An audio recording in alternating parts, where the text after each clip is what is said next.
मैं विवेक एक बार फिर से अपने YouTube channel stock trading technique पर आपका हार्दिक स्वागत करता हूं। दोस्तों, आज निफ्टी ने एक बहुत अच्छा वॉलेटाइल सेशन कंप्लीट किया और जो हमने टारगेट डिसाइड किए थे कल के सेशन में, जो पिछली वीडियो के अंदर आज के सेशन से रिलेटेड थे, ऑलमोस्ट हमें सारे वो टारगेट्स देखने को मिले कि कहां हमें बाय करना था। तो सबसे पहले मैं आईटीसी की बात करूं। आईटीसी पे मैंने कहा था कि हमें 205 या उसके नीचे जहां हम कंफर्टेबल हो वहां पर हमें बाय करना है। आप देखिए, जब यहां तक के हमने हाइज लगा दिए थे 220 तक, तब मैंने ये कहा था कि 205 207 के नीचे सोचना है। 205 और 200 के आसपास बीच में जहां कंफर्टेबल हो आप बाय कर सकते हैं, और 207 पर भी कर सकते थे। आज हमने 205 के लोज लगाए और वहीं से एक रिकवरी दिखी और हमने 209 के आसपास की क्लोजिंग दी है। यानी नीचे से 207 के आसपास की क्लोजिंग दी है, सॉरी, नीचे से 2-2.5 रुपए हमें थोड़े अपसाइड पर ही मिले हैं। यानी जहां हमने डिसाइड किया था कि हमें रिटेल इन्वेस्टर्स को एंट्री लेनी है, वो हमें ट्रेड मिल गया। अब हम हेज हैं, हमारे पास पुट है, फ्यूचर्स लॉन्ग है, इसको हम होल्ड करेंगे कि हमें प्रॉफिट कहां तक लेना है। एक बार 212 और 214 के बीच में है, जब हमें प्राइस मिल जाएगा तो वहां पर हम एग्जिट होंगे। तो ये हमें ट्रेड मिल गया। अब नया जो एंट्री लेना चाहते हैं उसके लिए भी मेरा यही होगा, बेरिश क्रॉसओवर ही है। 205 के नीचे आप एंट्री ले लीजिए लॉन्ग साइड पर, साथ में पुट बाय करके फ्यूचर्स को लॉन्ग कीजिए। हिंडाल्को ने में देखिए, हमें आज के दिन में 382 83 के टारगेट्स मिले, जो हमने पिछले 3-4-5 दिन से डिसाइड किए हुए थे कि 285 और 385 और 380 के बीच में जहां आप कंफर्टेबल हो आप बाय कर लीजिए। आज गिरावट मिली और हमें हमारा ट्रेड मिल गया, जो पीछे किसी से छूट गया था, क्योंकि जो पिछली क्लोजिंग थी वो 395 की थी और आज की क्लोजिंग भी 395 की है। यानी नीचे जहां आपने बाय किया वहां से आपको प्रॉफिट अच्छा मिल गया है। हिंडाल्को में अब आपको करना क्या है, हिंडाल्को जहां क्लोज हुआ है आप थोड़ा सा अगर रिस्क ले सकते हैं तो 390 की पुट बाय करके फ्यूचर्स को लॉन्ग रखिए। यहां से भी एक तेजी दिख सकती है, 400 और 405 तक के टारगेट आपको देखने को मिल सकते हैं। एचपीसीएल में आप सबको पता है कि 290 की कॉल से बाय करके हम फ्यूचर सेल करके चल रहे हैं, जबकि हमने 310 तक के भी हाइज देखे पिछले 3-4 दिन पहले। आज के दिन में 295 ही देखिए, जहां से यह स्टॉक ऊपर चला था वहीं पर आज इसने एक सपोर्ट ली। तो यानी ऐसा नहीं है कि 293 ब्रेक नहीं हो सकता। मार्केट में किसी भी कारण से अगर गिरावट बढ़ी तो आप देखिए हम 284-85 की टेरिटरी में कितनी तेजी से आएंगे, और वहां पर मैं ये कहूं कि हम बहुत प्रॉफिट में बैठ जाएंगे, लेकिन हां हमें नुकसान भी कोई ज्यादा नहीं होगा। 284 के नीचे क्लोजिंग मिलने पर तो हम प्रॉफिट में आ जाएंगे, लेकिन 284 के आसपास हम एट पार छूट जाएंगे या थोड़ा सा प्रॉफिट लेके छूटेंगे। तो हम अपना ट्रेड शॉर्ट साइड पर कंटिन्यू रखेंगे। बाकी जिसको एंट्री लेनी है 284 के आसपास प्राइस मिले तो लॉन्ग कीजिएगा, साथ में at the money put buy कीजिएगा। डॉक्टर रेड्डी ने देखिए 5500 के टारगेट अचीव कर दिए। हमने यहां पे बाय किया था और मैंने कहा था हम अपनी ट्रेड को कंटिन्यू रखेंगे। आज कल के दिन में देखिए कितने हायर साइड के हमारे टारगेट्स थे, आज उसी प्राइस को इसने छुआ और वहां से एक नीचे की गिरावट भी मिली।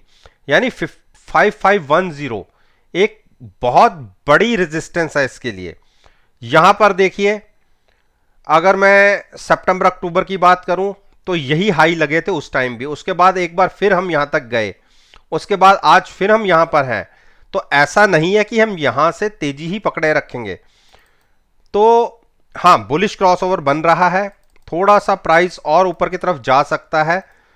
5500 5510 के ऊपर गया, क्लोज हुआ, तो एक जंप और ऊपर का देखने को मिल सकता है। लेकिन मैं रिस्क लेके 5600 के आसपास अगर प्राइस जाता है तो वहां पर कॉल बाय करूंगा और फ्यूचर सेल करने की एक स्ट्रेटजी क्रिएट करूंगा। तो ये स्ट्रेटजी होगी ऊपर जाके। लेकिन इसके साथ साथ अगर गिरावट आती है तो 5300 के आसपास इसको लॉन्ग किया जा सकता है, जो अभी दूर का सिचुएशन है। लेकिन दूर की सिचुएशन को भी पहले भांपना बहुत जरूरी है। गिरावट की पॉसिबिलिटी थोड़ी कम है, 5600 की पॉसिबिलिटी पहले दिखती है, तो वहां पर हम शॉर्ट क्रिएट करेंगे।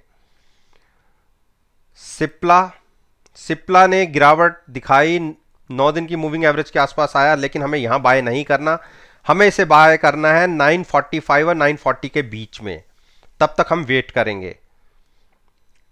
भारती ने, देखिए मैंने आपसे क्या कहा था कि इसमें गिरावट आएगी तो हम नीचे बाय करेंगे। अभी भी इसने नीचे 530 के प्राइसेस लगा दिए, 530 की ही मैंने बातें करी थी। और देखिए नीचे काफी देर ट्रेड भी हुआ और क्लोजिंग मिली है हायर साइड पर। मैं इस क्लोजिंग से सहमत नहीं हूं कि हमें यहां से लॉन्ग करना चाहिए, जबकि नीचे से बहुत बड़ी एक जंप दिखा है। मेरा तो यही मानना है कि मैं इस स्टॉक को 530 से नीचे बाय करेंगे, 520 और 25 की रेंज के अंदर, क्योंकि हम पहले भी इसी प्राइसेस के बीच में निकले थे, यहां पर 542 के आसपास। उसके बाद हमने ऊपर के प्राइसेस देखे, लेकिन इसका प्रॉफिट हमें नहीं मिला और वहां से हम शॉर्ट किया नहीं। हमने कहा था कि हम इसे डिप पर बाय करेंगे और 530 पर मैंने कहा भी था कि हम इसे डिप पर बाय करेंगे, लेकिन मानता हूं चलिए किसी ने नहीं लिया। लेकिन अभी भी मैं बिल्कुल इसको 520 और 525 के बीच में ही बाय करूंगा, उससे पहले नहीं। तब तक वेट कीजिए। बजाज फाइनेंस ने, देखिए यहां पर आपको जब मैंने ये कहा था कि यहां पे क्लोजिंग मिली थी कि इसको लॉन्ग किया जा सकता है, देखिए उसके बाद अगले ही दिन कितनी बड़ी मूवमेंट आपको अपसाइड की मिली। फिर हम 6300 तक भी गए और मैंने आपसे कहा था कि जब इसकी आरएसआई 75 के आसपास आएगी तो हम सेल करेंगे। देखिए इंट्राडे में तो इसने 6000 के नीचे के प्राइसेस भी दिखाए हैं। तो अगर किसी ने बाय करना है, डिप पर बाय करना है, तो वो प्राइस बनता है 5800 से पहले हम बाय नहीं करेंगे। और जब इसकी आरएसआई ओवरबॉट हो जाएगी तो वहां हम सेल लेंगे। इसके बीच में हमें ट्रैप नहीं होना। डिप पर बाय कीजिए, क्योंकि मार्केट ऑल टाइम हाई के आसपास ट्रेड कर रही है। तो गिरावट जब आएगी, ये दिग्गज शेयर हैं, इनके अंदर एक बड़ी मूवमेंट देखी जा सकती है जो निफ्टी इंडेक्स को प्रभावित करती है। इसीलिए कॉन्शियस होके ओवरनाइट पोजीशन बिना हैजिंग के कैरी मत कीजिएगा, चाहे वो नेगेटिव साइड हो चाहे वो पॉजिटिव साइड हो। अब बात करते हैं अरविंदो फार्मा ने आज एक गिरावट दिखाई है, लेकिन 985-80 के आसपास लॉन्ग किया जा सकता है, जहां से इसने ऊपर की तरफ मूव दिखाई थी। शॉर्ट मैं करवाऊंगा नहीं, फार्मा सेक्टर का स्टॉक है, डिप पर बाइंग ही बनेगी, तो वेट करिए। और गिरावट का, क्योंकि हमने जो यहां से एक पोजीशन बनाई थी उसके अंदर तो हमें यहां पे बहुत अच्छा प्रॉफिट मिल गया था। और मैंने ये भी कहा था कि 1000 के ऊपर लॉन्ग भी किया जा सकता है, और 1000 के आसपास की पुट के साथ लॉन्ग करने की बातें मैंने करी हुई थी। अभी भी मैं उस पर कायम हूं। थोड़ी सी वीक क्लोजिंग है, लेकिन इतनी बुरी भी नहीं है, 2-3 मूविंग एवरेज के बीच में है। नया ट्रेड जिसने लेना है वो थोड़ा सा अवॉइड करे, बाकी जिसकी पोजीशन बनी हुई है वो उसको कैरी करे। अब बात करते हैं, अरविंदो फार्मा हो गया। अब अंबुजा की बात करें। अंबुजा ने देखिए गिरावट दिखाई थी 333 तक, और मैंने आपको क्या कहा था कि 330 और 325 के बीच में हमें इसे बाय करना है। वहां तक नहीं गया तो इसलिए हमें ट्रेड मिला नहीं। लेकिन आज एक अच्छी बात यह रही कि बहुत दिनों के बाद स्टॉक ने 9 दिन की मूविंग एवरेज को ब्रेक किया। हाँ, क्लोजिंग नहीं मिली, इस बात से मैं सहमत हूं। एक बार क्लोजिंग मिल जाए तो आपको 325 328 तक के सारे प्राइसेस देखने को मिलेंगे। तो वेट एंड वॉच की स्ट्रेटजी रखिए, डिप पर बाय करेंगे, और गिरावट की संभावनाएं बन भी रही हैं। तो एक बार मूविंग एवरेज 9 दिन की मूविंग एवरेज के नीचे क्लोजिंग मिल जाए, जो प्राइस बनता है 335, तो उसके बाद एक 10-15 रुपए की एक गिरावट देखने को मिल सकती है। तो हम उसी का वेट कर रहे हैं। जब वो गिरावट मिलेगी, हमारे प्राइसेस आएंगे तो हम लॉन्ग करेंगे, तब तक हम वेट करेंगे। तो दोस्तों, ये मैंने निफ्टी इंडेक्स के 10 स्टॉक्स जो निफ्टी इंडेक्स के अंदर अच्छी वेटेज रखते हैं, उस पर मैंने अपना ओपिनियन आपके साथ शेयर किया है।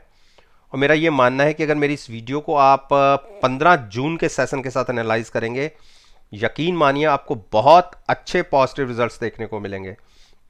वीडियो अच्छी लगे तो लाइक जरूर कीजिएगा, शेयर कीजिए, मेरे यूट्यूब चैनल को सब्सक्राइब करना मत भूलिएगा। इस बात के साथ मैं आपसे विदा लेता हूँ और एक नई वीडियो के साथ फिर से आपके सामने आऊँगा। तब तक के लिए धन्यवाद।